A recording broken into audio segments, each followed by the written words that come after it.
അച്ഛൻ അമ്പലത്തിൽ പോയാ? ഏയ് പിന്നെന്താ കൂറിയിരിക്കണേ? അത് അവിടെ നിന്നോ അവിടെ നിന്നല്ലേ? എന്താ പരിപാടി അവിടെ? അവിടെ ശുദ്ധികാലത്തെ. അതെ, ഞാൻ ഒരു കാര്യം ചോദിക്കട്ടെ. ഇന്ന് ഈ ഫാദേഴ്സ് ഡേ ആണ് അത്രേ. ഇന്നത്തെ ദിവസത്തിനെ പറ്റിയിട്ട് അച്ഛൻ എന്താ പറയാനുള്ളത്? എന്താണ് എന്താ സാധനം ഫാദേഴ്സ് ഡേ? അച്ഛനെ ഇന്നെയാണോ കൂടുതൽ ഇഷ്ടം, ചേച്ചീനാണോ കൂടുതൽ ഇഷ്ടം? എന്നാലും അച്ഛൻ പറ. വെല്ലിച്ചനെ കൂടുതൽ ഭംഗി സുബിനേച്ചിനാണോ ധന്യച്ചിനാണോ? അതെ, അല്ല എന്നാ അത് പറ. ഇന്നെയാണോ ഭംഗി? അങ്ങനെ പറയില്ല. എന്ത് കേസെടുക്കില്ല, അതൊക്കെ ഇന്നെയാണോ ഭംഗി, ചേച്ചീനാണോ ഭംഗി?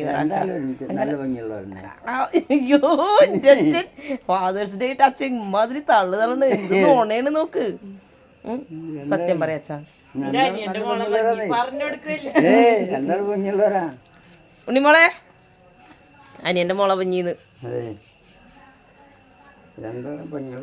കണ്ട പാവം. എന്റെ അച്ഛൻ ഇന്നെ മാത്രം കറുത്തിട്ടുണ്ടാക്കി, എന്റെ ചേച്ചി വെളുത്തിട്ട്. എന്നിട്ട് പറയാ രണ്ടും പഞ്ഞിണ്ടെന്ന്.